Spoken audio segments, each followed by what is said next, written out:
Mayor McCachran. Here. Assistant Mayor Kelly. Here. Councilor Tabor. Here. Councilor Denton. Here. Councilor Moreau. Here. Councilor Bagley. Here. Councilor Lombardi. Here. Councilor Blaylock. Here. Councilor Cook. Here. Thank you, Kelly. On to the invocation. There are two people that passed recently in the city of Portsmouth. I'd just like to take a moment of silence to remember them. Thank you. The first is Frank McLean of Portsmouth for the last, I think, 44 years. He leaves behind his wife, Ruth, and sons, Jeff and Mike, who Rich and I went to school with. Our condolences go out to your loss. Also, Sheldon Krasker, who was born in Portsmouth 94 years ago, went to Portsmouth High, was led the Portsmouth Paper Company, involved in many activities, pillar of the community. He leaves behind his wife, Elaine, and after celebrating 75 years of marriage, and our thoughts and prayers go out to her in this time.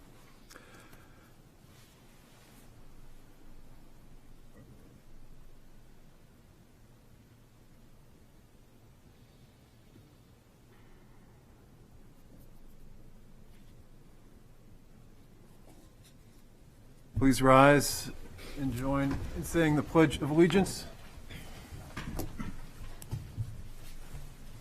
I pledge allegiance to the flag of the United States of America and to the republic for which it stands, one nation, under God, indivisible, with liberty and justice for all.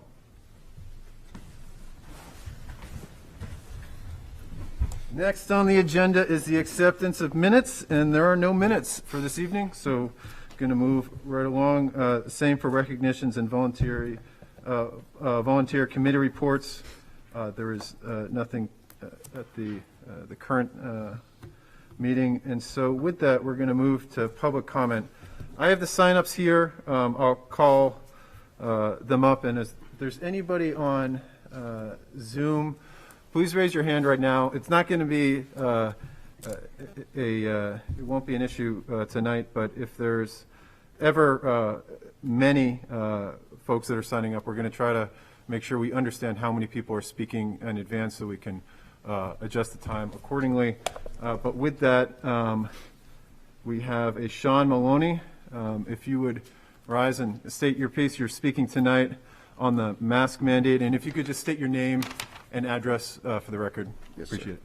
Hello, my name is Sean Maloney. I was born and raised in Portsmouth. I live at 570 Union Street. I was actually born in this building back when it was still the hospital. So, hello. This is my first time seeing all you new counselors.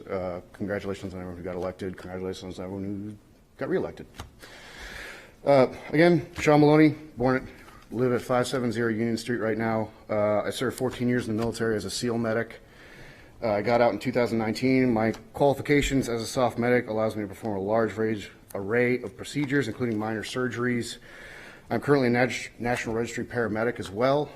The joke is once you get out of the military, your scope decreases. It goes from about 100 to about a 10. Thanks to COVID and me serving in New York City at Presbyterian Columbia, mine went from about 100 to about 150. In 2020, because of my background, I was hired to work in a COVID ward at Presbyterian Columbia, and it's a hospital in New York City called Riverview Terrace. It was a converted conference room. This is our shirt, all the travel doctors, we call it the social club. We all worked, it was a converted conference room. I had over 100 COVID patients. It was all former military medics, travel doctors, travel nurses. I had over 100 COVID patients I was personally responsible for. My duties with them included formulating and executing treatment plans, ordering and interpreting blood gas and lab reports, as well as monitoring their day-to-day and minute-to-minute needs. I was performing the role of doctor, nurse, and medic all in one. I did this from April to June in 2020. I'm here to respectfully request that the council revoke the mask mandate in Portsmouth. I believe that each individual should be allowed to make his or her own decision when it comes to their health.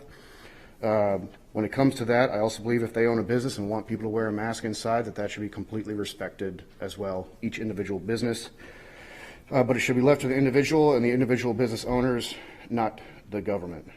If full revocation is not an option, I asked for an adjustment. According to the CDC, 94% of people who died of COVID had at least 2 comorbidities, 75% had at least 4.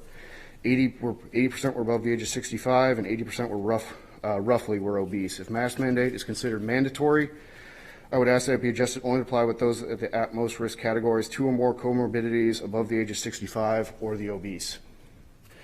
Before anyone starts saying the maskless are giving it to the at-risk, please let us remember it is not 2020.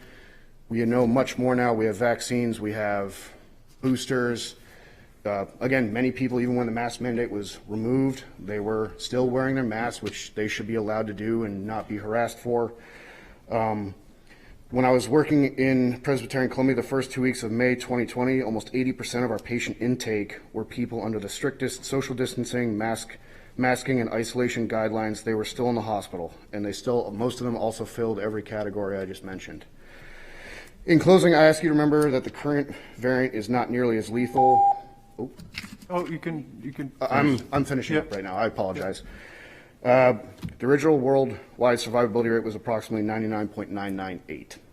We know what COVID is now. People are aware of it. We have vaccines and boosters and masks should the individual choose to have them. We cannot play the game of every flu season expecting more mandates.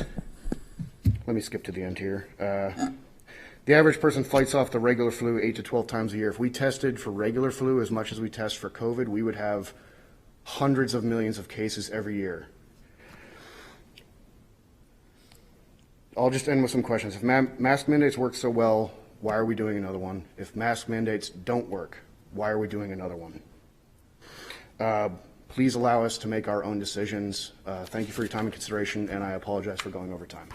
That's quite all right, Sean. Thank you so much for your comments here tonight, and personally want to thank you for your service to the country and making Portsmouth proud.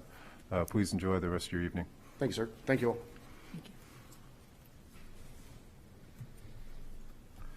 Is there anyone on Zoom? There are no hands on Zoom, Mayor. All right. So next we have the public dialogue summary.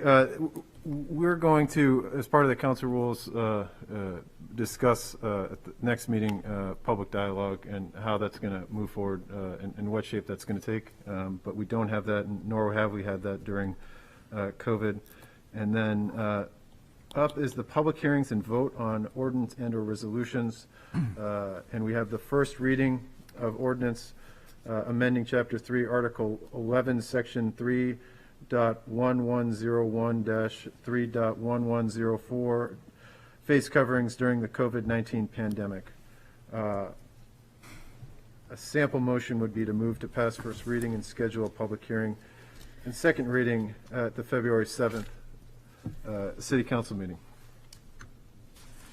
Your Honor, I move to pass first reading and schedule a public hearing and second reading at the February 7th, 2022 City Council meeting.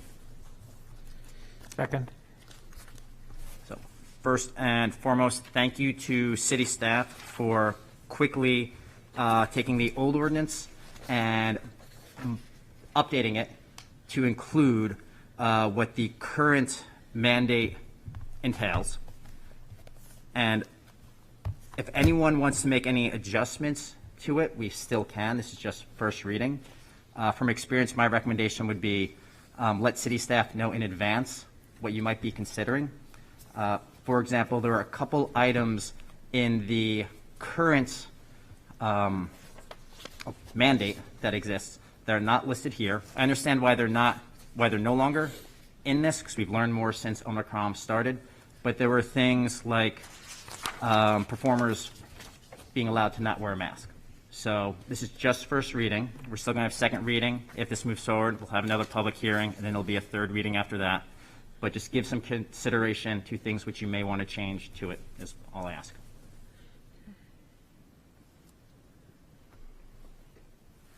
Oh, Councilor Moreau. I'm just hoping that before or at our next meeting, if we could just get the updated numbers before we have that public hearing so that we know exactly where things have been since this first started and where it will be at that point, it would be very helpful. And is that something that we have, do we have the updated dashboard tonight or no? I'm looking at. We do, Your Honor. The numbers have come down rather dramatically, but we did not publish it to the staff. To the council. Staff saw this for the first time at about 5:30. Our health officer, Kim McNamara, is here. Perhaps she can speak to it, but I can tell you there's been a decrease down from the high 20s to the high teens in terms of percent positivity in Portsmouth proper. Okay. Any other comments on this? I'd like to. Councilor Blaylock. Thank you, Your Honor. And I just like to, it's nice to see these numbers going down in the teens. But for those at home, and I believe the health officer recommended last meeting that those numbers want to get down to 8%. I know that's what schools, I know that's kind of been the number. And I also want to remind people that a lot of people are home testing. So this teens number is probably really higher, but it is good to see these numbers dropping. And I encourage everyone to stay safe and keep these numbers dropping.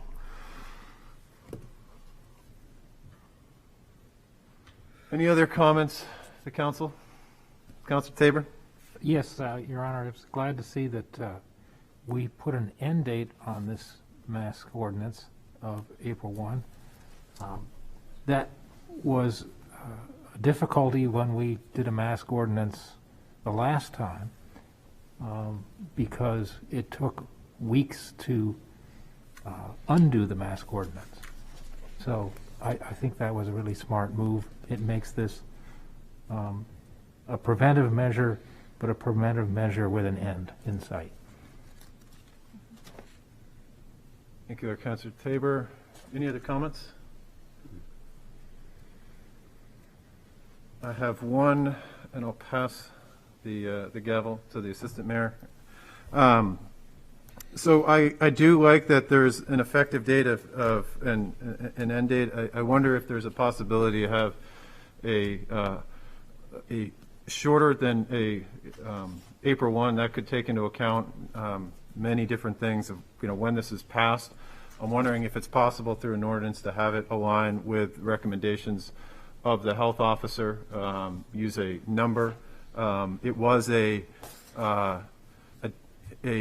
frustrating position to be when it clearly was no longer necessary and still have a process to get through. That's one. Two, we'll pass first reading tonight, or likely based on the comments thus forth. This is an effort to make the council to solve some of the questions that we heard when the health director made, to back up, so to speak, the health director, but also to clarify the legality of a mask mandate. Because while I believe that the health director was in a right to require that, questions in the community arose, and this is a belt and suspenders, to steal our city attorney's phrase, to make sure that we're keeping our pants up on this. So I'm fine with that.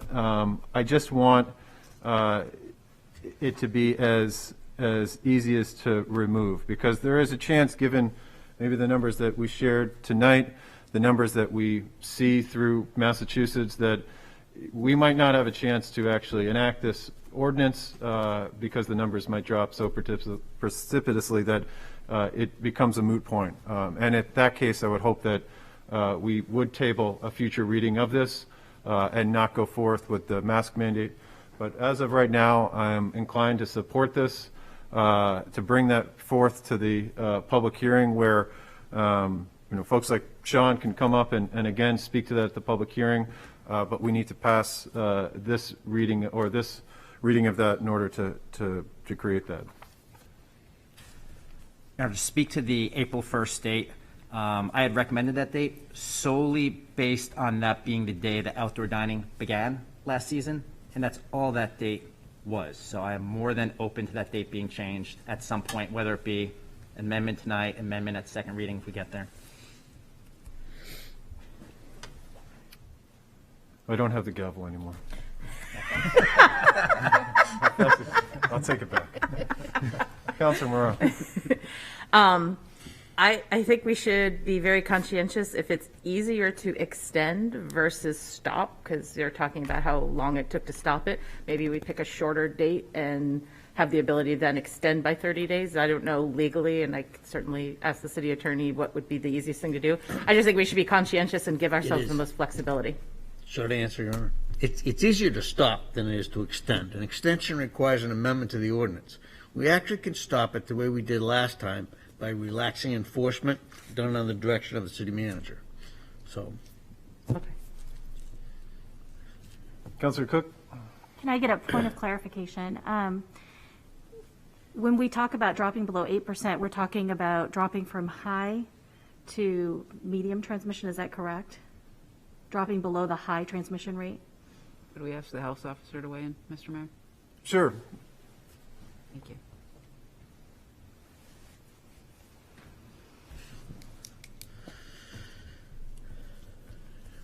Yes, that's correct.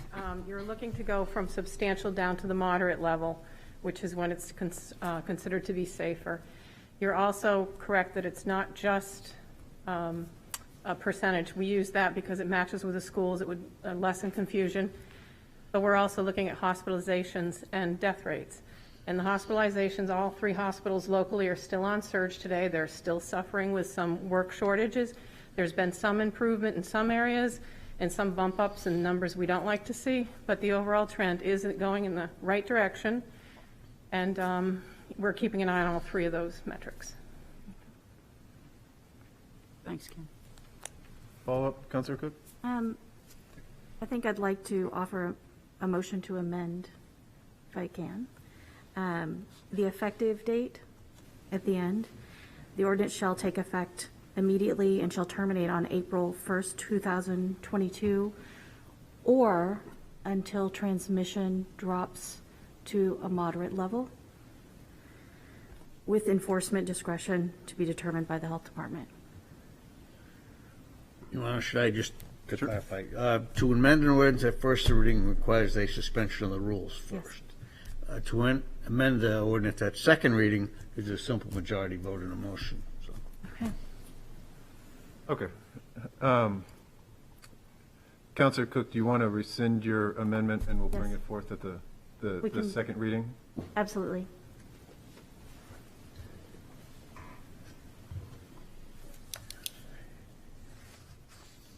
All right, well, I appreciate everybody that has reached out to us on this, and I appreciate, regardless of whether or not you agree with the motion, I can't stress enough how appreciative I am as the mayor of how respectful everybody has been. I think that's a testimony to the character of Portsmouth, that we can disagree politely on these issues, and I've had some very cordial conversations with folks on this. And again, patience as we move through this latest and hopefully last wave. I feel optimistic about the coming weeks, and hope that folks in the community do too. I know that this is incredibly stressful to everyone. That's not lost on me. But with that, we will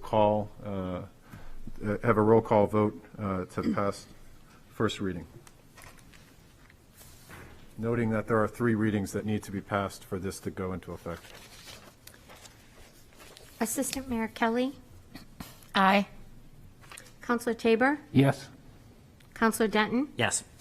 Councilor Moreau, Yes. Councilor Bagley, Yes.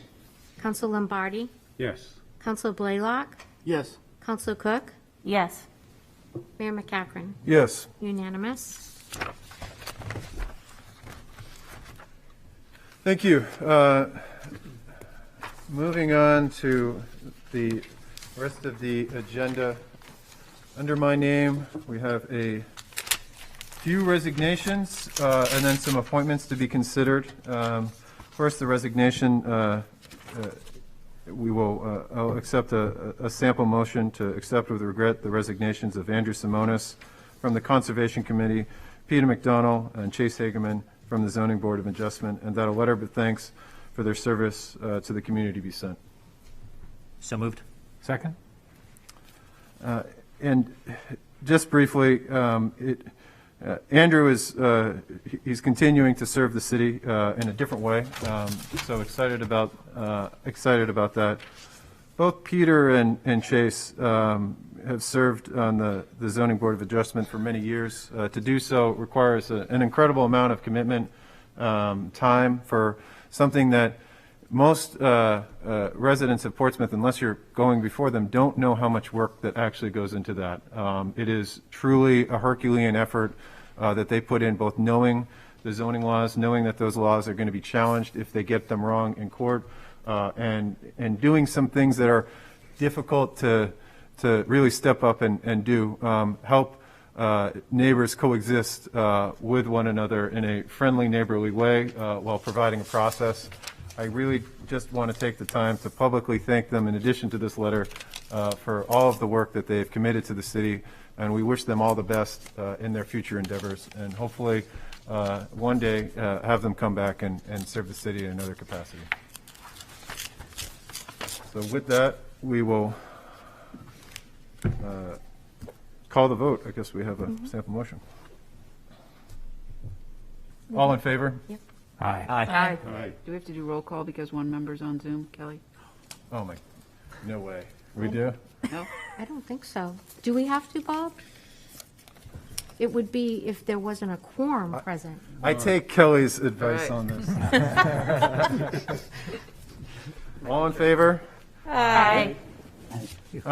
So I have also appointments to be considered. Jason Hewitt to the Cable Television Communications Committee, Chris Bennick to the Cemetery Committee, Eva Boch to the Cemetery Committee, Dee Forte to the Cemetery Committee, Mike Griffin to the Cemetery Committee, Don Margison to the Cemetery Committee, Sue Palladora to the Cemetery Committee, Kerry Rubenstein to the Cemetery Committee, Susan Sterry to the Cemetery Committee, Stephen DeTrelio to the Sustainable Practice Blue Ribbon Committee, and Jay Lieberman to the Sustainable Practice Blue Ribbon Committee. These are all appointments to be considered. They will be voted on at the next council meeting. If there's any questions on those appointments, please reach out to me. And there is a list on City Hall for anybody that want to serve. It will also be going into the upcoming paper on opportunities to do so. Third on the list is the approval of the City Council rules and orders. A sample motion to move to approve the City Council rules and orders as presented and refer to the legal department to draft a revised set of rules and orders incorporating modifications by the City Council to bring back for a vote at the February 7th, 2002 City Council meeting. So moved, Your Honor. Second. There are some changes that we would like to make on these. Tonight's not the night to do those. Tonight's the night to get some rules, and then we're gonna amend those rules. The city attorney has shared some of those suggestions along with the city clerk with me. They will be distributed, and we will have a conversation at the next council meeting on how to amend them. But tonight we need to simply adopt the current rules that we have. So, does this need a roll call vote? Does not need a roll call. Okay. All in favor? Aye. And then we have the ratification of city council policies. Bob, is there anything I'm missing that we need to do on the ratification of city council policies? Just need to approve what is before you as presented unless there's a policy that you want to pull out. So I'd be looking for a motion to approve as presented. So moved. Second. Is there anybody that would like to? All in favor? Aye.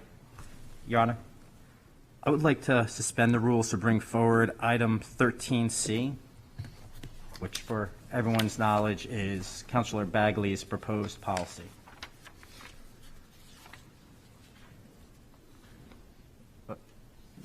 There's a Yep, so we'll need to suspend the rules. All in favor? Aye. Aye.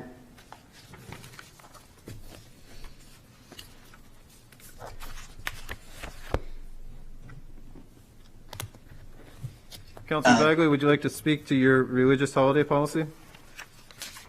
Yes, so in the packet, which I'm trying to pull up right now because I don't have the language in front of me, and it's not coming up on my phone.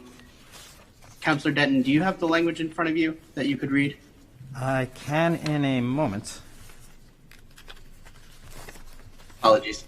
And I'll also take this moment to say that, because I didn't at the roll call vote, that I'm at the Pickwick Hotel in San Francisco, and I am alone in the room. Thank you, Councilor Bagley. Let's see, where is his? It's under Council. It's page 101. Unfortunately, I'm using the device that. Okay. I All have right. it if you need me to. All right. The Assistant Mayor has it. I have it. Whereas the city of Portsmouth takes pride being the city of the open door, welcome people of all genders, races, religion, and whereas the city of Portsmouth currently does not hold any meetings on federal holidays, New Year's Day, Martin Luther King Jr. Day, President's Day, Memorial Day, Juneteenth, Independence Day, Labor Day, Columbus Day, also observed as Indigenous Peoples Day, Veterans Day, Thanksgiving, and Christmas Day. Now, therefore, the City Council adopts this religious holiday policy to discourage the City of Portsmouth from holding any meetings on commonly accepted religious holidays, such as Rosh Hashanah and Yom Kippur. Whereas the tenets of a resident's religion prohibits attending meetings on such a day and requires their attendance at religious services. Thank you, Assistant Mayor. Any conversation on this? If not? Councilor Bagley. Oh, Councilor Bagley, yes. Yeah, I just want to speak briefly to this and how it came about. Last year, there was a public meeting on the Beverly Hill sidewalks, and it happened to occur, I believe, on Yom Kippur. And a resident reached out to me and said that, it seems every year there seems to be a meeting on either Rosh Hashanah or Yom Kippur that she would like to attend or speak publicly and is unable to because of the tenets of her religion. So what I did is I reached out to Rabba Kaya at Temple Beth Israel and asked her if she would be in support of such a policy, and it was a resounding yes. And then I also reached out to several residents in town that I know personally of the Jewish faith, and they all said that they would very much be in support of a policy such as this. So, and the feedback I got was not only would we be in support of a policy such as this, but if there are other religions in town, that would want to be considered for a day or two a year where we don't have public meetings, so that they can honor their religion, we should be inclusive of them as well. I wanted to start particularly with these two holidays. As many of you know, Temple Beth Israel, which was founded in 1910, is the oldest permanent house of Jewish worship in the state of New Hampshire. So I think it's long past time for us to recognize that and to do this, I think, small gesture to making people feel more included and instead of excluded. And just for a data point, there are over 300 families on the seacoast that regularly attend services there. So it's not an insignificant portion of the population that this policy would affect. Thank you. Thank you, Councilor Bagley. Any other comments? Assistant Mayor. I absolutely support this, and I support us trying to be more inclusive of everyone on the seacoast. I would ask the city manager and city staff to maybe develop some type of intake form for people who want to submit a holiday, that this would fall under that policy.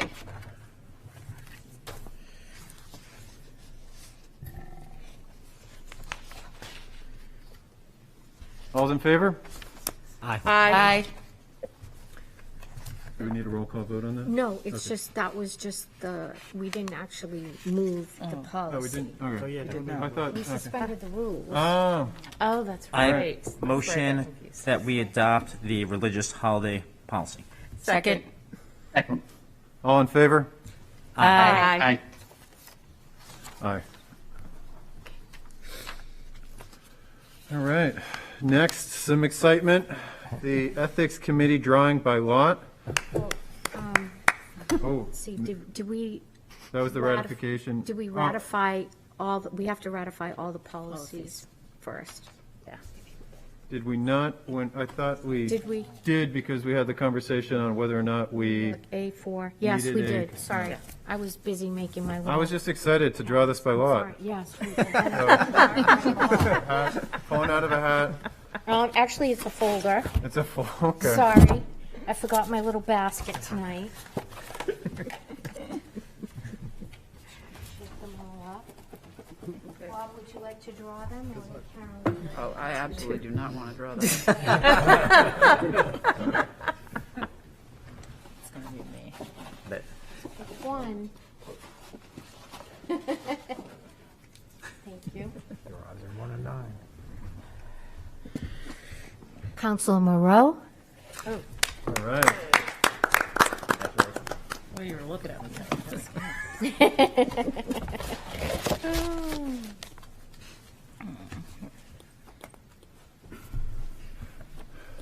All right.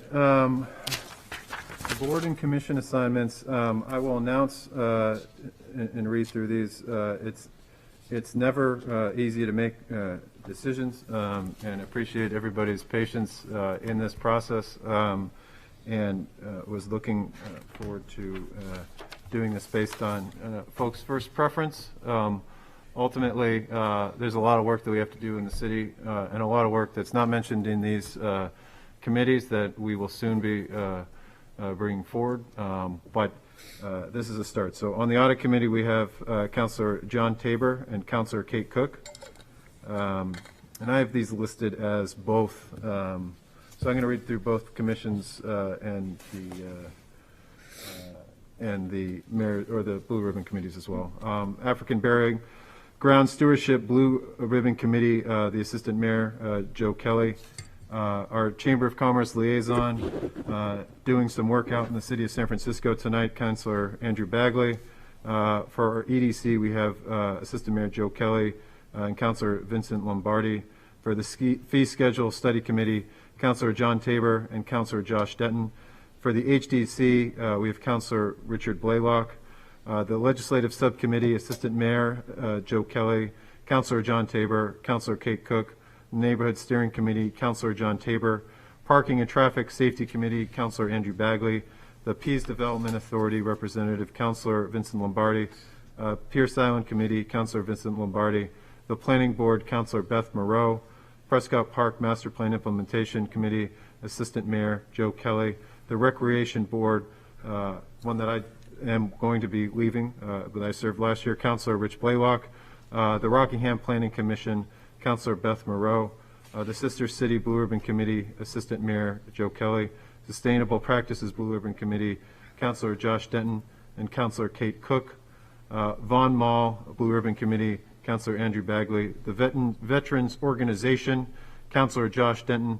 The Blue Ribbon Energy Advisory Committee, Councilor John Tabor and Councilor Kate Cook.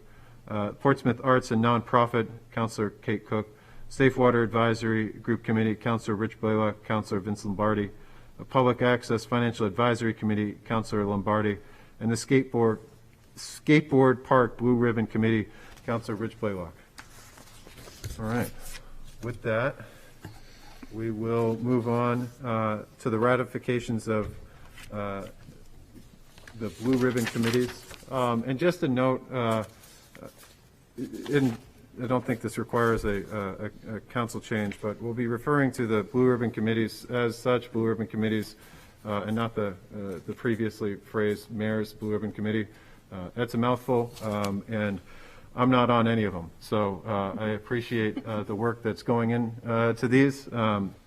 We will be ratifying the African Burial Ground Stewardship Blue Ribbon Committee, the Citywide Neighborhood Steering Blue Ribbon Committee, Prescott Park Master Plan Implementation Committee, the Sister City Blue Ribbon Committee, the Sustainable Practices Blue Ribbon Committee, Vaughn Mall Blue Ribbon Committee, the Blue Ribbon Energy Advisory Committee, the Portsmouth Arts and Nonprofit, Safe Water Advisory Group Committee, and the Skateboard Park Blue Ribbon Committee.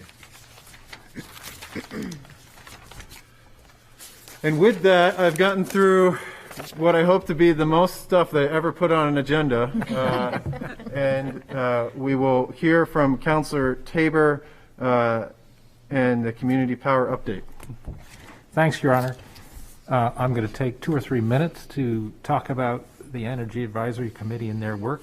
I am happy to say that one of their recommendations was that the committee be renewed. We've just done that. And all of the community members want to continue serving. So we're off and running. Community power is the combining or aggregating of buying power of residents and businesses on the supply portion of your utility bill. If you're familiar with your bill, you know there's a supply part and there's a transmission part, which is and always will be, even with community power, Eversource, the utility. And our Energy Advisory Committee, initiated in large part by the Sustainability Practices Committee, wanted to find out all about community power and how we can implement it here. And after pretty detailed study, we recommended that Portsmouth should pursue community power. In the community power model, the city administers the supply, and aggregating all of our demand gives us options that are greener and potentially cheaper, and unprecedented local control of how our energy impacts our own local environment. And that's one of our major goals as an eco-municipality. So when implemented, it's important to know that community power would be voluntary.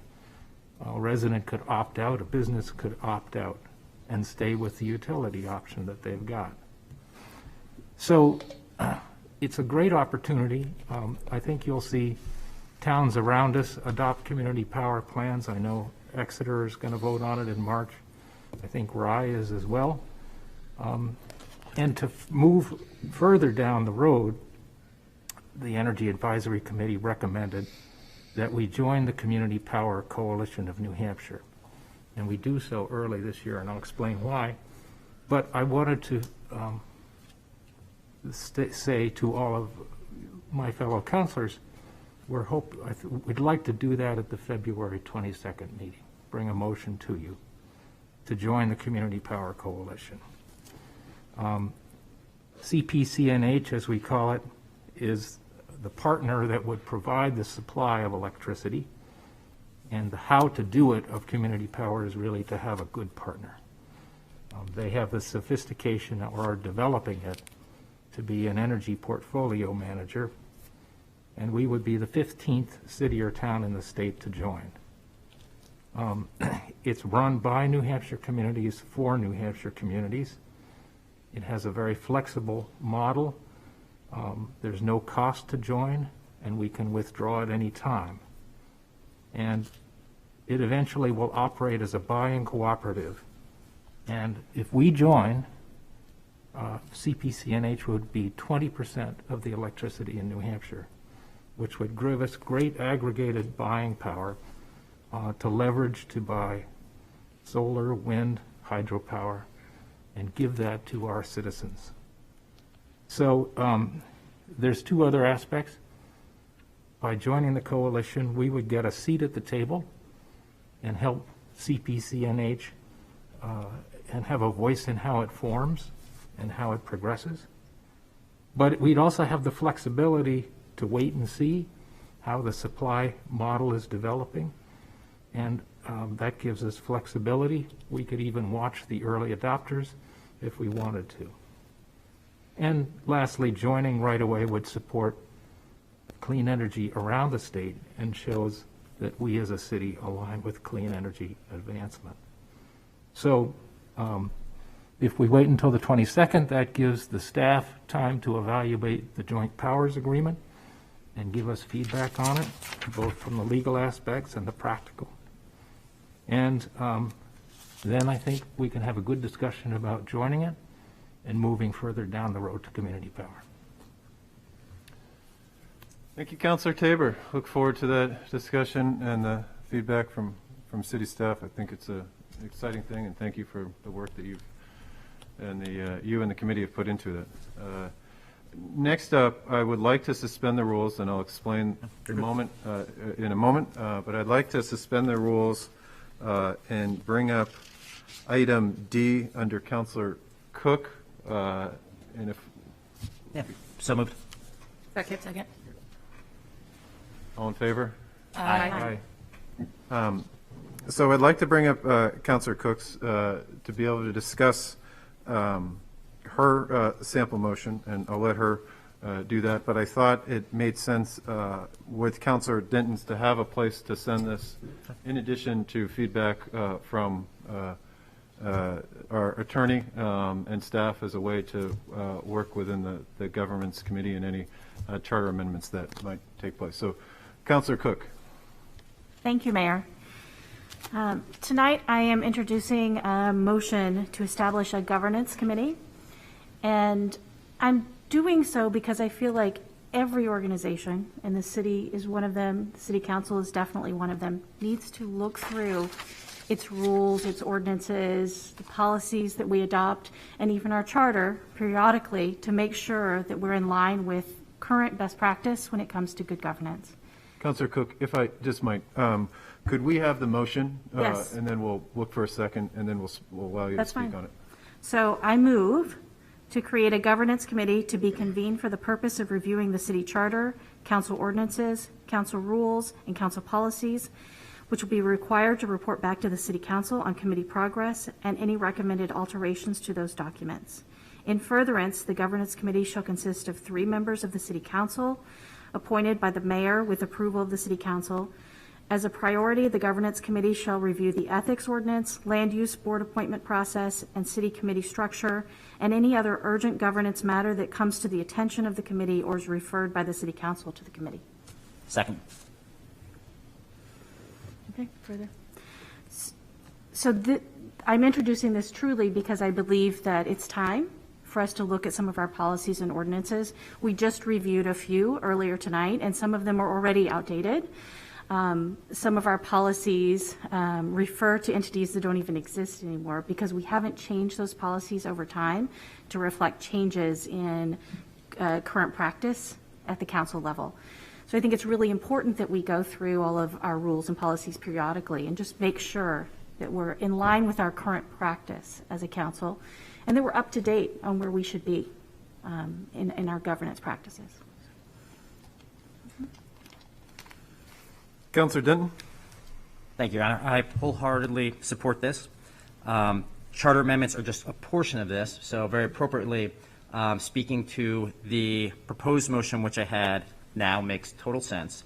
For those who don't have it in front of you, my motion was essentially for a report back from the city attorney on 2 proposed charter amendment subjects, that one being moving the actual date that city councilors are sworn in from the current date, I think it's January 3rd, to sometime in November. My bet is they come back with around November 17th.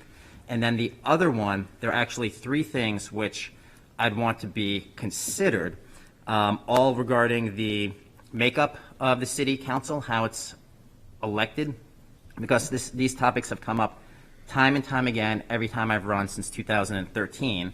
One being board voting, and there's 2 ways to do this. There's the, I'll say the Concord model, where if they had 5 wards, they had 5 ward-specific members, and then they had 4 members at large, and the member at large got the most votes, became mayor. And then the other one would be the Dover model, which if they had 5 wards, it was 5 ward-specific city councilors, then 3 at-large city councilors, and then the mayor was directly elected. So the 3 things which I recommended, but the way I wrote it was and, so it would be the a proposed charter amendment to include changing the date or the day that we would take office, and then the other 3 would be or, because you can't have conflicting charter amendments on the ballot. It can't be all 3. We would have to pick, and the reason why I wanted the report back was to see at what point we'd have to pick. The last time a charter amendment passed was in 2019. It was one which I had put forward, and it's a lengthy process. It involves a report back from the Secretary of State. It will involve a public hearing, and I just don't know how we could have multiple things, at what point we would have to decide. So one thing I do ask from Councilor Cook to consider is, instead of having a wholesale, hey, public, here you go at the next municipal election, is a charter amendment with all the changes in one. Instead, break it up as much as possible. None of these could conflict, where one item could be changing the date that councilors are sworn in. Another item could be ward-specific voting. But what I would hate to see is include, let's say, ward-specific voting in one big amendment that has all these great things and have it go down because people just don't want ward-specific voting. So consider having multiple charter amendments, if that's what the committee finds would be helpful. And that way it could be, none of them would be conflicting, but the public could pick and choose versus, hey, it's either here's a bunch of great ideas, but a lot of people would just vote based on that one item. Thank you. Thank you, Councilor Denton. And our thought, Councilor Moreau. I commend you, Councilor Cook, for bringing this forward. I think it's a really good idea. I've sat on governance committees for other organizations I've volunteered for, and it's something you should actually do on almost a biannual basis to take a look at everything and make sure everything's current and up to date. And I think the past in the city has proven that we aren't probably completely up to date. So it's very timely, and I appreciate it. Thank you. Councilor Tabor. I think this is really getting right into the heart of some important business early in our term. It's great. Could you just clarify for me, Councilor Cook, do you see this as a permanent subcommittee of the council? Or is this a one-time thing that we're going to do a review of the charter now? In conferring with our legal counsel, I set this up this way because this just sets up the committee for this council.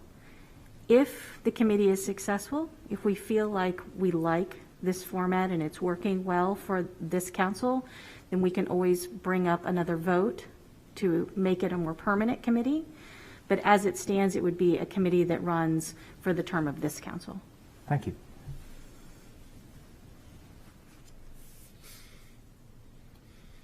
Councilor Blaylock. Thank you, Your Honor. Yeah, I'd like to thank Councilor Cook for bringing this up as well.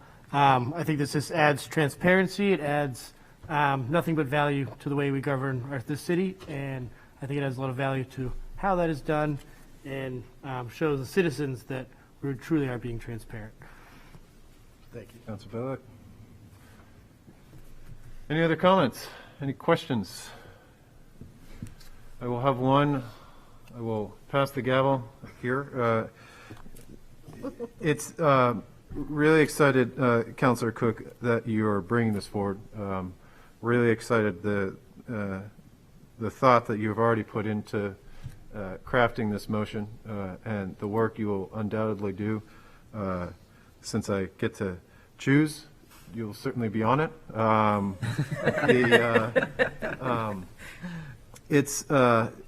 We had the opportunity every 10 years to review the charter. Given COVID, given everything that was going on last council term, we did not actually do that. So that's a way to get that work done.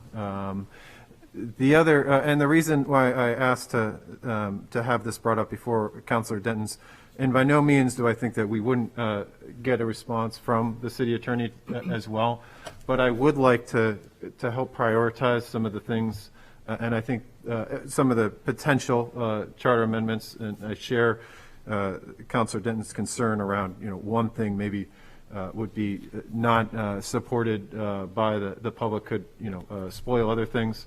But I'd like to get a holistic view of the charter in conjunction with what we will touch on shortly with Councilor Dunn. So I appreciate the work that you've done. I will support this and look forward to the work that will go into this, helping make our government just a little bit better. Your Honor, Councilor Bagley has his hand raised. Well, that would be, I'll take the gavel back and I'll. Councilor Bagley. Thank you, Your Honor. Just a question, as we're having this discussion, occurred to me. This governance committee, should it include the city manager and the city attorney? Or does the way this motion is written, does it preclude them from adding their insight? I can ask the city attorney. I don't believe that it precludes their insight, given that they are both. Your Honor, the committee would actually not include the city manager or the city attorney.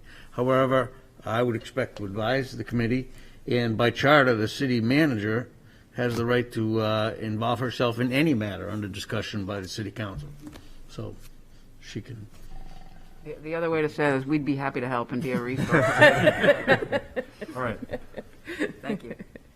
Councilor Bagley, does that answer your question? Yes. Thank you. Are there any other questions? No? With that, all in favor? Aye. Aye. Aye. Those opposed? Great. Ayes have it. So going back now to Councilor Denton, please, you have the floor. I'm good with the motion that passed. So the motion that passed was to create establish the sample motion. Do we need a further sample motion to refer this, your charter amendments item, to both this committee and legal for a report back on timing? I can make that motion. So I move for the newly formed governance committee to report back on the process of, let me think this one through. Mr. City Attorney, would it make sense to you to have you report to the governance committee on the process of a charter amendment, or do you think it would make sense for the committee to report back to the council on the process? The process itself is relatively black and white document. Whether or not the amendments are a good idea or not, or good policy or not, that's the more complicated question. And I would suggest that I can write just a general memorandum on the process for everybody. And then the governance committee can tell you whether they think it's a good idea or not. All right. Do we have a second? Second. All in favor? Aye. Aye. Okay, well, that puts us through our city council members. Next up is approvals of grants and donations. Sample motion move to approve and accept the grant for the police department from the U.S. Department of Justice as presented, which is $418,549. So moved. Second? All in favor? Aye. We also have acceptance of donations to the police department from the Slidell family of $300 and a $10 gift card from the Rollins family, donation of various gift cards from anonymous citizens. A sample motion move to approve and accept the donations for the police department as presented. Moved. Second. All in favor? Aye.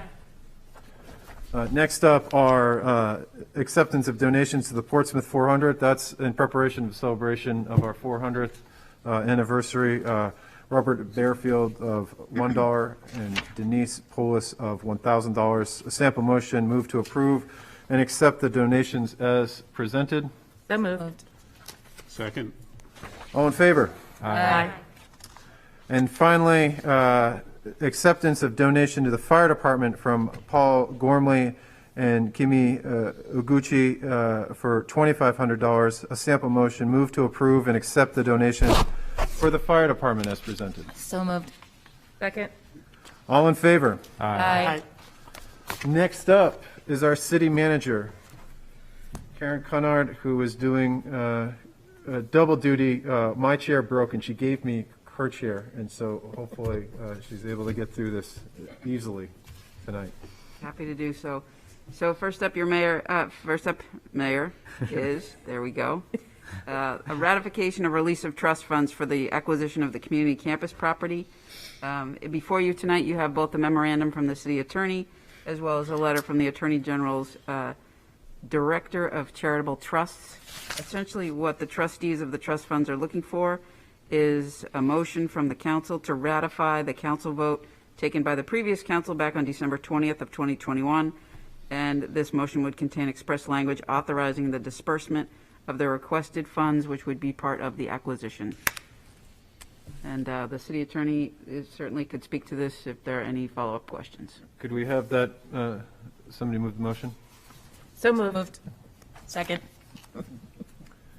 The city attorney? If, Any Your Honor, this questions? is another belt and suspenders thing, Oh, yeah. as you discussed earlier. It's a vote which was already taken by a prior council, but trustees are looking for some further assurances as a result of a public hearing or public comment that they received. So the simple way to do it, Your Honor, would be to just move the motion as presented in the report from the city manager. Any other questions, comments on this? Your Honor. Councilor Bagley? Yeah, just because we're crossing the T's, dotting the I's on this, can I request a roll call vote? Certainly. Any other questions on this? No. For the roll call, I'm happy that we can ratify the vote that Councilor Tabor and I previously took on this.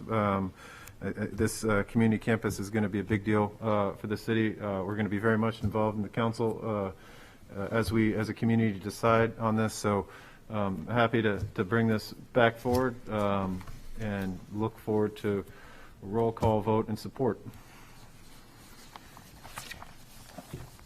Assistant Mayor Kelly, Yes. Councilor Tabor, Yes. Councilor Denton, Yes. Councilor Moreau, Yes. Councilor Bagley, Yes. Councilor Lombardi, Yes. Councilor Blaylock, Yes. Councilor Cook, Yes. Mayor McCachran. Yes. It's unanimous. Thanks very much. Up next would be a license extension for 60 Penhallow Street, and I'll mention at the outset that Lynn Kramer from McNabb Properties is here to speak directly to any questions that the council may have. But let me just provide a bit of a summary from where we've been and where we are to date. The developer has requested an extension of an existing license agreement to facilitate ongoing construction work at 60 Penhallow Street. And so in your packet is an updated construction schedule. If granted, this would be the third and hopefully final extension of said license that needs to be in place. In addition, there is background on the project and the history of the licenses that have been granted from Assistant Staff Attorney Jane Farini. And I know that there have been ongoing concerns from abutters about the project impacts throughout the duration of the project. City staff have met recently with Lynn and her team, and the city has been represented by multiple departments, some of whom are in the room tonight, and our Deputy City Manager, Deputy City Attorney Suzanne Woodland, and our Chief Building Inspector Shanti Wolf. He is available on Zoom as well, as is our Director of Public Works in the room, Peter Rice. And we've also had representatives from legal and planning in on these conversations. And as a result of these meetings, several upcoming coordination issues were identified and resolved. There will, for example, be close coordination between DPW, the local utilities, and the contractors. We have a lot of work to do in that area, as you can imagine. So essentially, the request for extension for hopefully the last time will involve the closure of 1,740 square feet of sidewalk along Daniel and Penhallow, and the use of 3 parking spaces on Penhallow from February 1st, 2022 through July 3rd of 2022.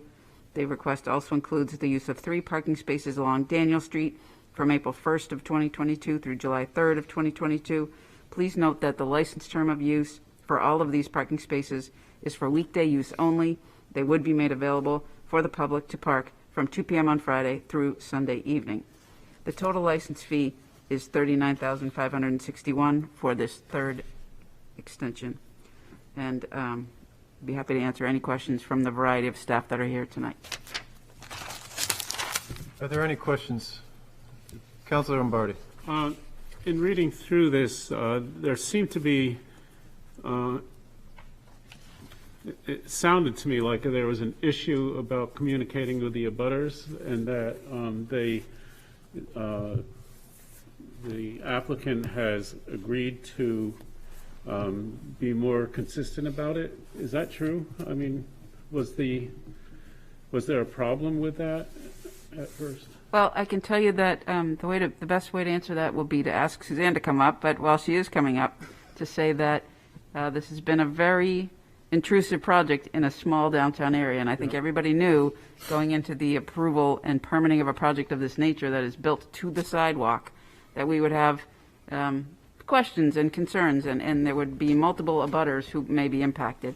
I can say, in speaking for one abutter, before I turn things over to Suzanne, that I heard from Massimo Morgia over the weekend, who proactively reached out to me and said that that Lynn and her team have been as good as can be considering the circumstances, and that the developer has been responsive as issues arise, because they do, and they that's been the case all along, and he anticipates that they will continue to be responsive. So if I might, Mr. Mayor, I would turn it over to Suzanne.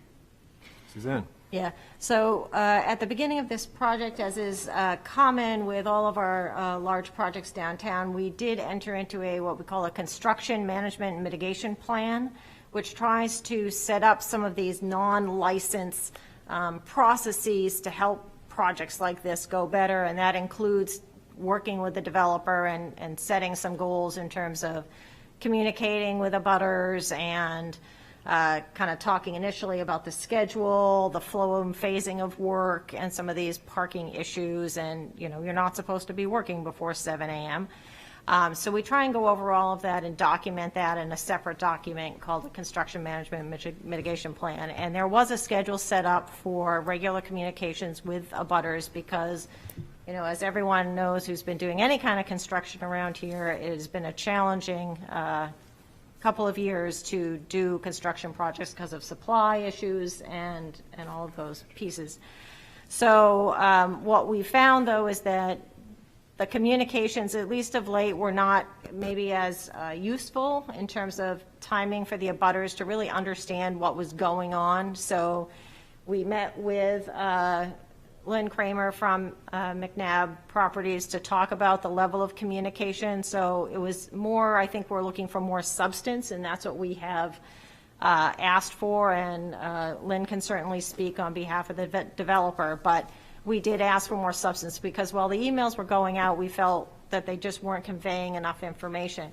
The other thing we tried to do with this license is to just decide that since there are going to be impacts on those parking spaces along Daniel and Penn Hollow, make the developer pay for them. Let's just agree that they're going to be impacted for a certain period of time, so that part of sometimes the communication piece is, oh, we need them one day, but then we don't need them the next. And it's sometimes harder for businesses and people on the street to say, it's happening Monday, but not Wednesday.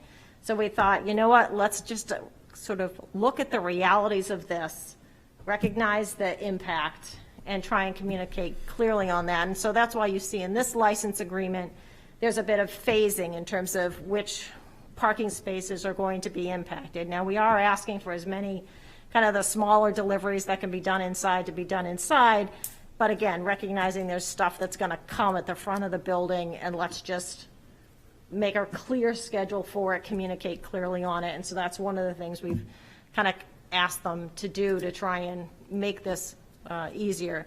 We'll also say that originally the developer came to us and said, oh, I think we'll be done by beginning of June. And we said, you know what, don't come here for another license agreement. So we've got this to a date that's before July 1st, but I can tell you that they are pushing hard. And, you know, I'm really hoping it's going to be sooner than that July date. And I'll stop there, and if you want to hear from the developer, you're welcome to do so, obviously. Are there any questions for Suzanne before she steps away? I have one. Your Honor, I have Oh, sorry, Councilor Bagley. Is this for Suzanne? Thank you, Your Honor. No, this is just in general to the project. Continue. So I did speak with Massimo as well. That, as some of you may know, that's one of my favorite restaurants in town, and I think they did a really fantastic job through the pandemic with the outdoor dining. His response to me is, you know, obviously with a project of this size, there's going to be a lot of issues and complaints, but that Lynn and Jim have been reasonably responsive and done a good job addressing those complaints as best as they can. And he feels that, you know, they're in general good neighbors, and understanding that, you know, it's a challenging situation for everyone.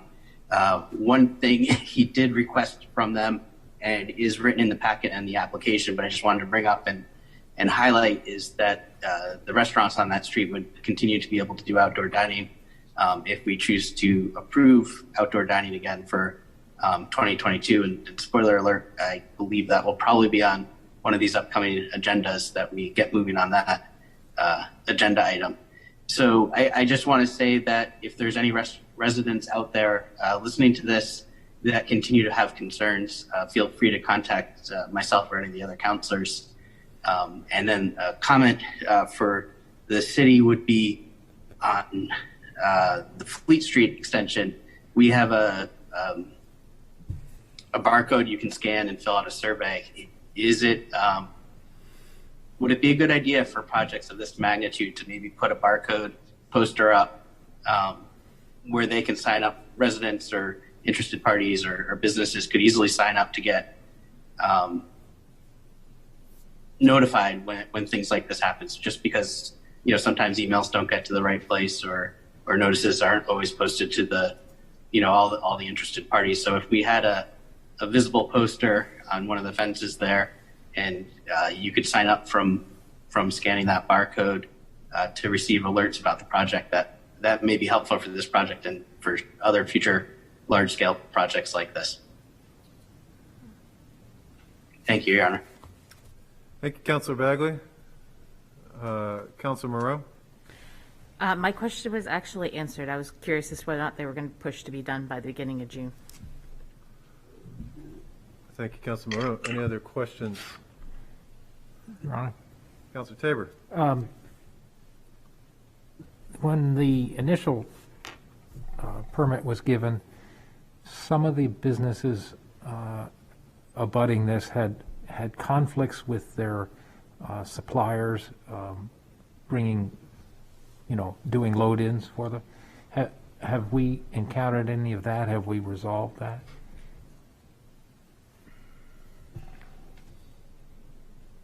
So the developer might be able to speak, or, representative might be able to speak better to that. I can tell you the couple of times that I was down there when some of the steel was coming in, it was very difficult because the road did get closed. There were flaggers there as steel was coming in. Unfortunately, it's a very tight site, but I'd rather have the developer speak to that. But I can say, yes, it was difficult. I think we are past the worst of it. But again, I'd let the developer's representative speak to that.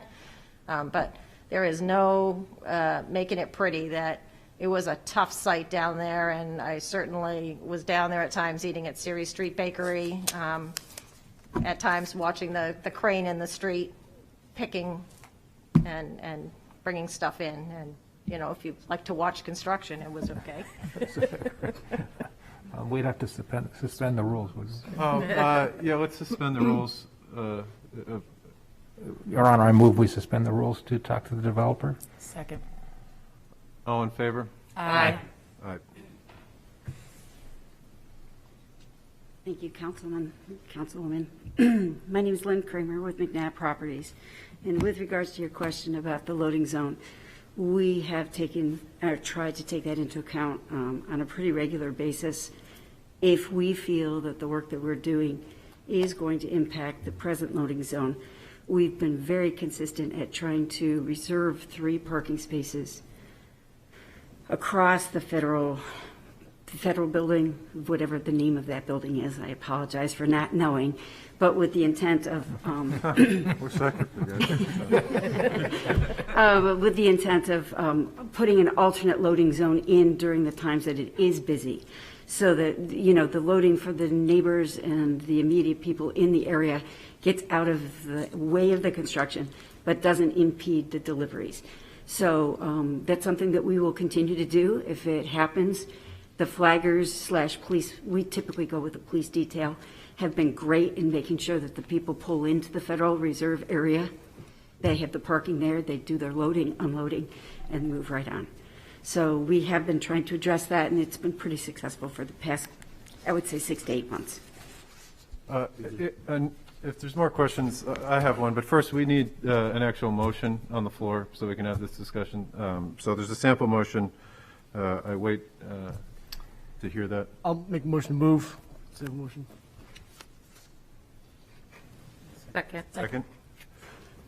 Okay. So are there other questions for Lynn? I guess I have one, and thank you for spending the time with us this evening.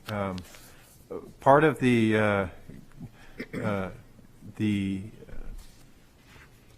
difficulty of this project and it coming back before the council is that this is now the third extension.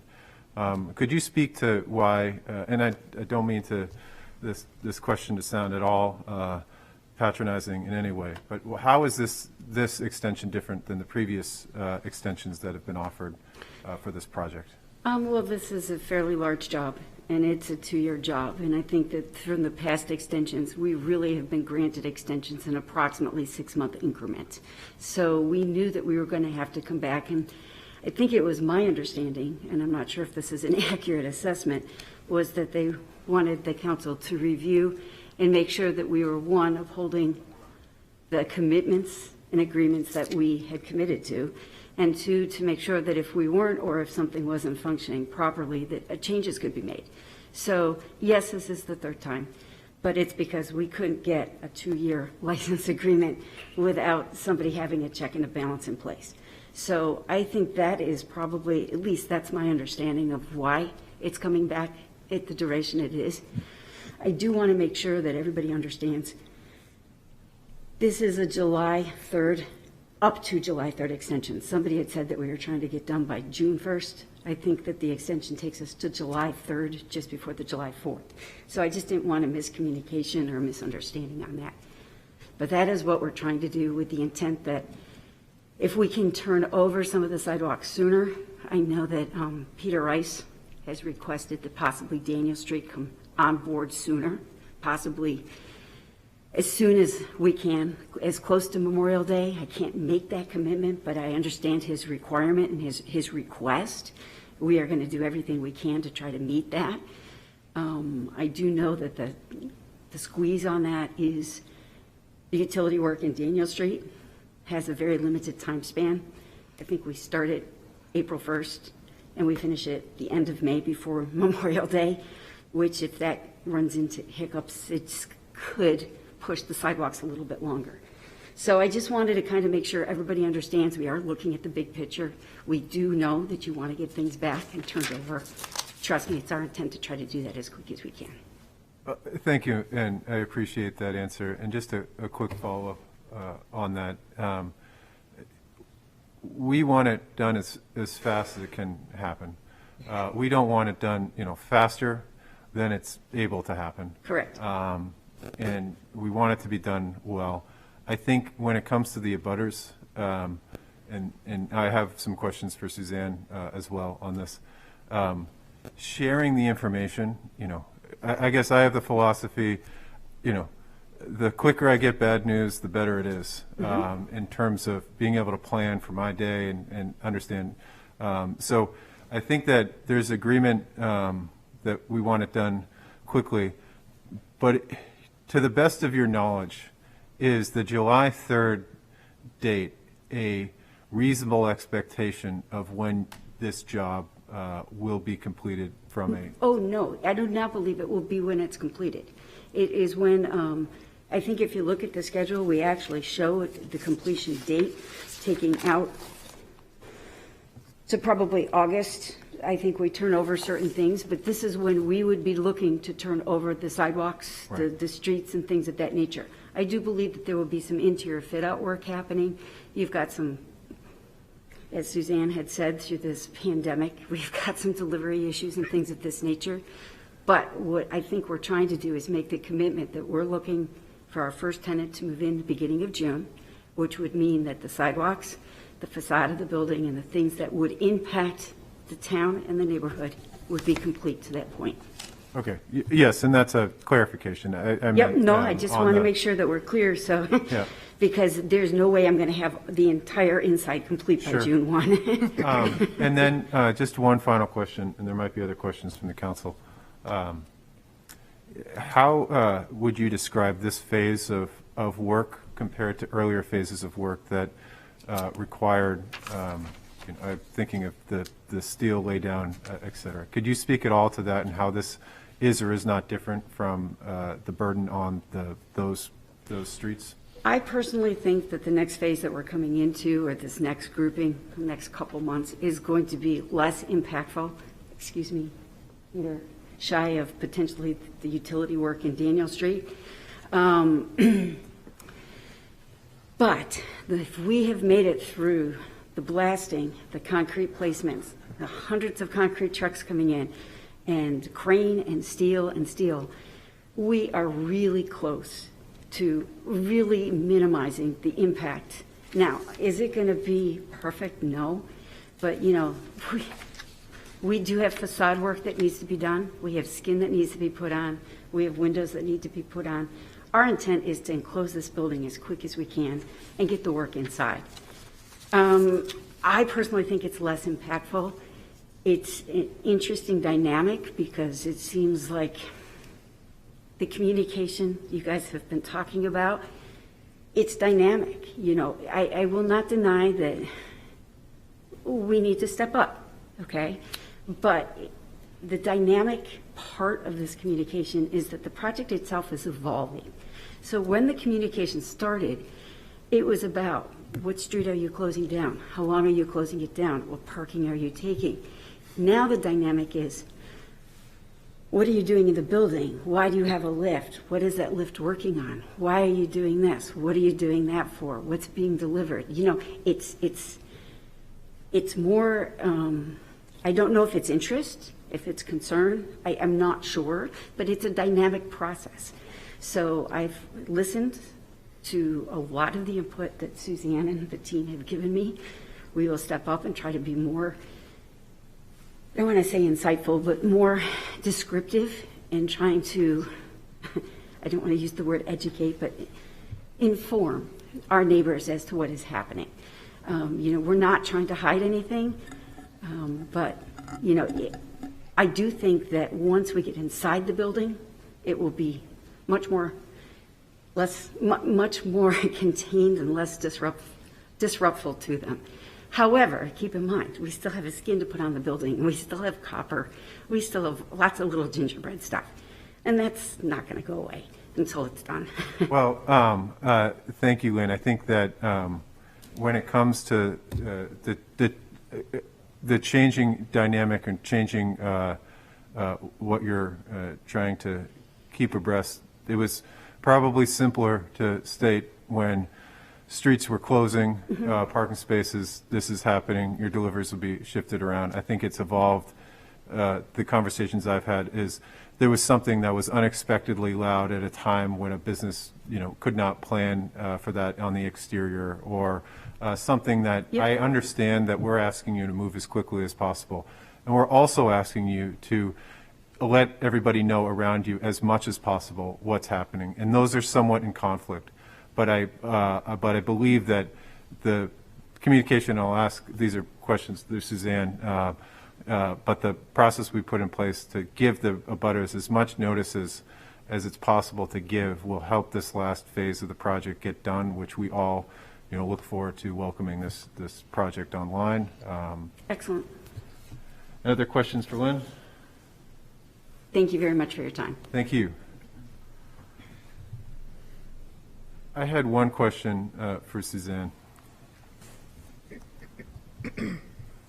And maybe a question for Peter. And we were going so quickly through this agenda. I'm sorry for getting us stuck here. The question for you, Suzanne, is what is our communication side from, can you speak at all to the communication that we've put in place in terms of the city? Because this is it's a developer-led process, but we also have, I guess, responsibility from a communication standpoint for alerting the things that we can control. How are we changing our end in terms of engagement and communication for city-led initiatives? An example would be if somebody has a question on what's going on, and it turns out it's a city issue that it's at, not at fault, but is responsible for that. How are we looking to address that? Sure. Let me say, historically, we put the burden on the developers to kind of update the abutters in terms of their schedule because they know it, and we push that onto them. Now, to the extent we learn that there are, well, let me back up. We also will, from time to time, ask the developer to convene a meeting with the abutters. Used to be a physical meeting. And we would usually send a staff member on, to be on site, whether it's someone from the inspections department or someone from planning or legal, to kind of hear from the abutters at those meetings. And so there have been a couple of those meetings for this project. In terms of if we get a complaint, because sometimes the police department will get calls, or we'll get a call through the city manager's office, then we'll usually do some investigation. So that's when we'll reach out, find out what's been happening on the site. Depending on what the issue is, we would send, Jason Page down, or someone from the inspections department down, or someone from parking enforcement down, and then we get back to the abutter who had the interest and kind of give the report back in terms of what we found. Were they compliant? Were they not? Did we sanction them? Did we, we've done a lot of ticketing of people who are parking, subcontractors who are parking where they shouldn't be. And, they should be parking in the building or not on the streets in that area. So they get ticketed, or we move them along, depending on, what the issue is and where they are. So that's been the method so far. I did find it interesting, the thought about having them put up a QR code to get up-to-date information on the project or being on an email list. I thought that was an interesting idea. So that's something we can certainly consider whether to build into the CMMPs in the future, a better communication tool. Mr. Mayor, if I can add to that, our public information officer reminds us that any question, whether it be to this particular project or a project in general, any question that is emailed to hotline@cityofportsmouth.com either gets answered directly or gets referred to the appropriate person and then answered. So just want to remind folks of that option as well. Hotline@cityofportsmouth.com. That's right. That sounds like a great request line there. All right. Other questions from the council to Suzanne? I have one final one, and maybe this is to Peter. We saw in the CIP discussion of Daniel Street. Can we have an understanding of when that project is going to be completed? Because, and I'll flesh this out as you're walking up, if it's, this work will start once, or our work will start once this work ends, I'd like to set that expectation with the abutters, but just speaking in the work with Daniel Street, when we think that. So I'm not quite clear on the work you're referring to. There was in the CIP, there was reference to potentially burying utilities, which was anticipated to be done in conjunction with the McINTYRE development. The project that Lynn's speaking to has initiated and is completing the first section of that effort to provide electrical service to their property.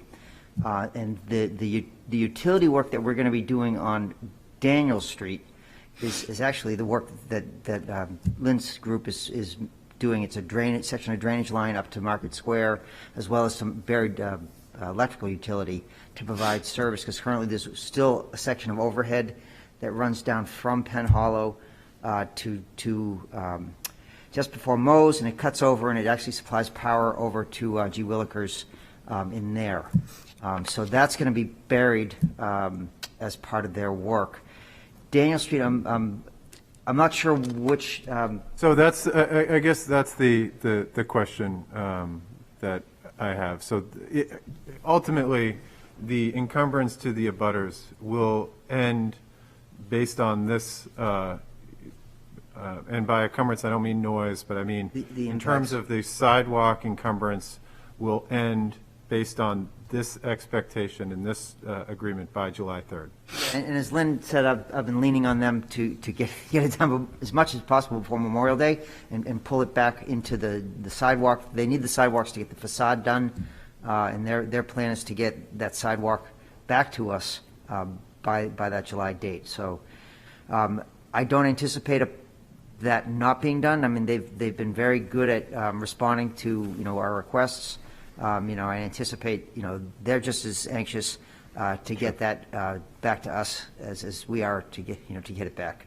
So. Okay. Any other questions? All right, well, I'll stop asking mine. All right, we have a motion on the floor to move to finalize and execute the temporary construction license for the term of February 1st, 2022, July 3rd, 2022. So moved. Oh, no. We have that. Okay, second? No, it's already on the floor. I was just rereading the, so we'll take that. All in favor? Aye. Aye. Opposed? Thank you very much. Thank you. Thanks, Lynn. Moving on to item number 3 would be a request for the expansion of the West End Economic Revitalization Zone, and I'll refer to that as ERZ moving forward. So what we are looking for tonight is a request of the council to approve an application to the New Hampshire Business and Economic Affairs Office to expand the existing West End ERZ. And if I get a motion, maybe it makes sense to discuss at that time. So moved. Second. Thank you. So the ERZ designation is a tool allowed by state statute that creates incentives for companies to expand or relocate to eligible areas. I can't stress enough that this is a state incentive. There's, as I put it to the mayor, there's no skin off the city's nose. It behooves companies in those existing areas to make an application to the state to be considered for the tax credits that are involved. And those are tax credits to be used against the business profit tax and the business enterprise tax up to a maximum of $40,000 annually for a 5-year period. We have 5 ERZs that are active in Portsmouth, and the request here tonight is to expand one of the last ones that was created and approved back in 2018 to not only expand into the West End Yards project, but it also takes into account, as the map in your packet would suggest, the area not only along Kate Street and Hodgson Way, but the area inclusive of the property that abuts West End Yards and the rail line opposite the Plaza 800, or essentially as you're heading out of town on Islington, everything to the right. So the Button Factory and the properties on the right side of the street. So the EDC is, the Economic Development Commission took this up and unanimously approved the proposed West End expansion. I believe it was at their December meeting, if not November. I can tell you that Nancy Carmer, our Economic Development Manager, is on Zoom if we have questions. And interestingly, we reached out to the commercial broker who is working with West End Yards to fill the space. I can share with you that she shared with us that there are a few office tenants in the preliminary stages right now that may be able to take advantage of these tax incentives. There's 22,000 square foot of office space on the second floor at that complex. So depending on how the interest were to play out with the companies, there may be as many as 80 to 100 employees full-time on that second floor of the building. And those companies may be eligible. But again, those are companies that make an application to the state. In addition, there is also 30,000 square foot of retail space. And the commercial broker is in conversations with some restaurants and other retail users.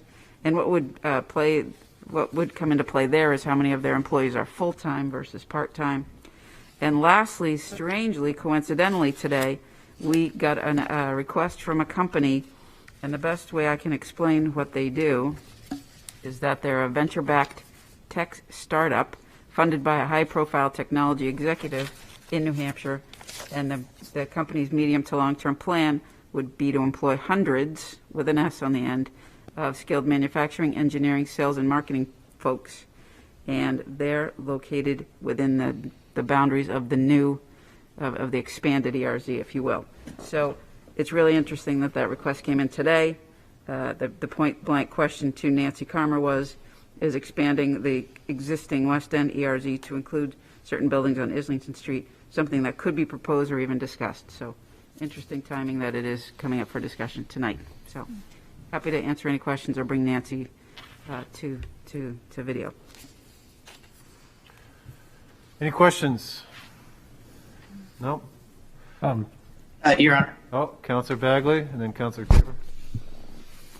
Yeah, just very quickly, more of a comment with a question behind it is, it sounds like by expanding this zone, we're bringing more and additional high-quality jobs to the Portsmouth area. The comment I'd have, maybe Ms. Carver could answer, is, at least pre-COVID, if you live somewhere like West End Yards, you went to your job and you had lunch wherever your job was located. If we have all these employees working in the area, that should, I would assume, have a positive impact on the restaurants and retailers in that immediate area as people go to the gym in the morning or go to get lunch in the afternoon or go out to dinner, after their shift is over, if you will. Is that kind of one of the benefits that we look towards with this? Yes, that's exactly. You should go on the road and sell this this incentive, because that's exactly what it is. And the residential that is included in the zone, technically, it's only the commercial and the mixed use that is there. It's not residential. So the developer can't get any credit for any of the residential properties there. Even the residential real estate people. But for the commercial, it's absolutely those direct and indirect impacts where they could walk to their job if they were in that 22,000 square foot second floor office space we're talking about on the Lafayette Road side. And then more importantly, across the street on Borthwick Avenue, the hospital and Liberty and Northeast Credit, those businesses as well. So I think having the mixed use, having the residential there is really important to supporting those retail and residential, retail and other commercial businesses there. Thank you. Any other questions to council? Councilor Blaylock. Are there any possible negatives to this? I don't see any. I was just curious if there are any verifications or any cost to this. I don't see any. I don't think that there are any negative impacts to it. I mean, really, what this is designed to do is, to prevent sprawl.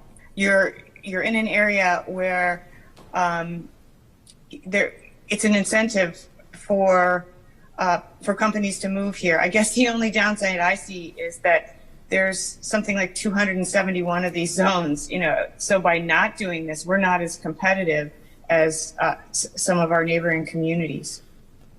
Thank you. So just on that, this came through the EDC. Nancy, is there a way that we could, it's not a downside, but I just want to make sure, if you're a larger company thinking about moving here, you have a team of lawyers that typically look through opportunities like this to take advantage of. Is there a way that we can make sure that local businesses that might be earlier in their phase of growth that are looking to grow and expand in Portsmouth are being made aware of this as well? Yeah, and we do that in a couple of ways. We typically do a press release when a zone like this is approved. We put it on our website. We do reach out one-on-one to companies that we are aware of. So I think one thing that we could do that I've seen done in other communities is signage that is put up that says you are entering an economic revitalization zone, and then put a QR code or something on it or website so that people can learn more about what it is.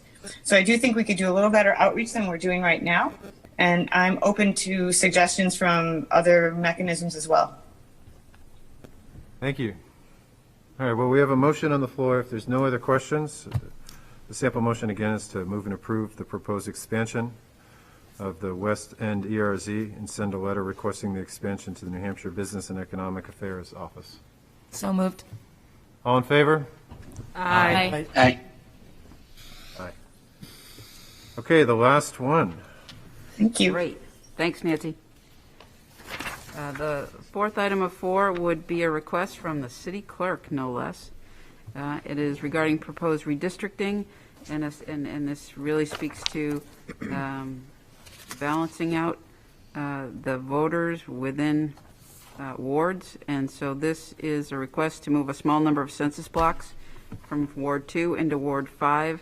And Kelly, do you want to speak to this at all, any further? It's outlined in the memorandum that we're basically relocating 131 people from Ward 2 into Ward 5. That doesn't mean the number of voters, it just means the number of people per population. There's a small section outlined in your map that is attached to the request in blue, highlighted in blue, that outlines that for you. And if you have any questions, we did a thorough review of this with Senator Gray, as well as GIS Manager Jamie McCarty, to determine the most appropriate change that would be necessary to meet the requirements for the redistricting. And the next step is, if it's approved by the council, we would submit the textual summary of the ward boundaries in order for the drafting of a bill to enact the new ward lines. And if the law is adopted, then the change to the ward map would be made, and effective voters will receive notification that they will now be voting in Ward 5 at the Little Harbor School. I have a question. Okay, we get a motion. So moved. Second. Thank you.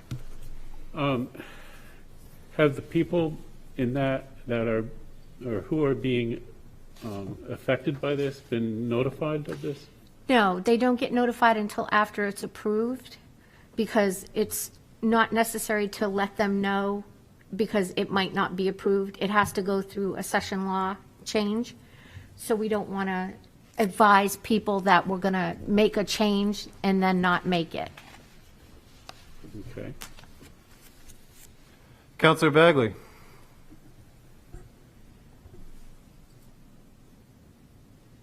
He looks to be He looks frozen. Councilor Bagley, you're frozen.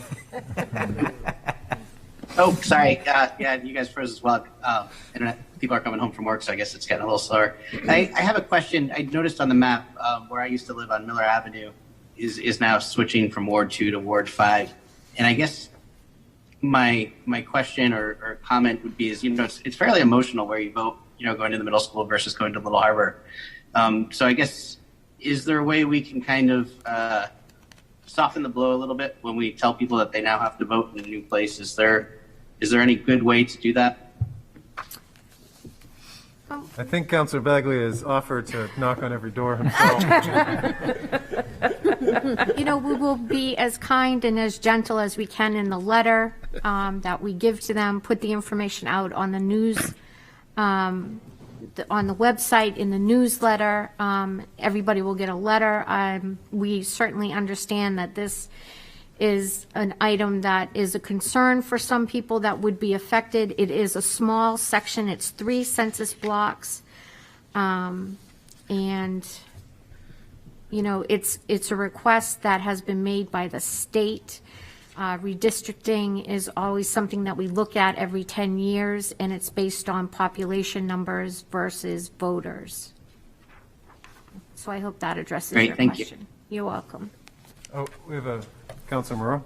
On the flip side, maybe they'll be excited to be moving to Ward 5. I heard there was big parties going on there during voting this past fall, so. I certainly suck it up. Councilor Cook? It really comes down to the bake sale.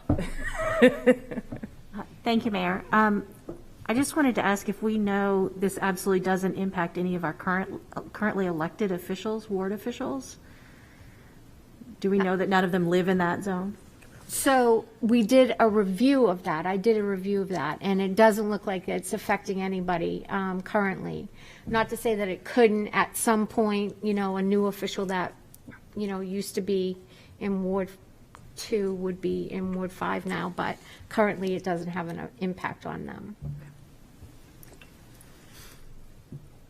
If I could just add, redistricting is often in the press with negative connotations of politicians picking their voters. This is exactly the opposite. This is a professional city staff going through identifying a need to balance out our wards, doing so with the utmost care and professionalism in order to provide what the state requires of us. It is redistricting, but sometimes that is a loaded term that can imply something that is not. This is a requirement. And I thank Kelly for going through the effort as much as researching to make sure that folks that do represent those wards are not going to be redistricted out of the wards that they represent. So with that, I will, all in favor? Aye. Aye. Okay, next up, been waiting to say this, we have the consent agenda. The proper motion for adoption would be a motion to move to adopt the consent agenda. Your Honor, I'm actually make a different motion, and I'll explain why in a moment. It will be to remove item B from the consent agenda. If there's a second, I'll explain. Second. So, as many of you know, I'm the commander of the VFW. VFW Post 168 pays Portsmouth Little League for to have a Little League team in our name. So if I were to vote for item B, it could be viewed as a conflict of interest because I'd be voting to promote something which is promoting an organization which I am the commander of. So if we remove this from the consent agenda, we could then vote on items A, C, and D on the consent agenda. I could then recuse myself, step aside, and then we could vote on item B, or you could vote on item B. Okay, I'll look for a motion to approve A, C, and D of the consent agenda. So moved. Second. All in favor? Aye. And I'll look for a motion to approve Section B of the consent agenda. So moved. Second? All in favor? Aye. All right. I just want to make, I have to abstain from that vote as well as a volunteer for the Little League. I don't know if you get any or any benefit from that. No, I don't. But it will be noted that there were 7. I don't. Only loss of time. Yeah. Well, in a bad bag. So finally, we have the presentation and consideration of written communications and petitions. Email correspondence, a sample motion would be to move to accept and place on file. So moved. Second. All in favor? Aye. And then finally, a letter from Sean Menard from Seacoast Eat Local regarding new management of the Portsmouth Farmers Market. A sample motion would be moved to refer to the legal department for a report back. So moved. Second. All in favor? Aye. City Manager, any informational items? None at this meeting, Mayor. And then finally, under miscellaneous business, including business remaining unfinished at the previous meeting, the Citywide Neighborhood Committee biannual report, which is in our packet, is for informational only. They have been reestablished. And is there anything else under miscellaneous? With that, I will adjourn the meeting. Thank you very much, Portsmouth. Good night. Congratulations. Good job. Thanks. You did a great job. Look at us. We did it. Thank you, Bill.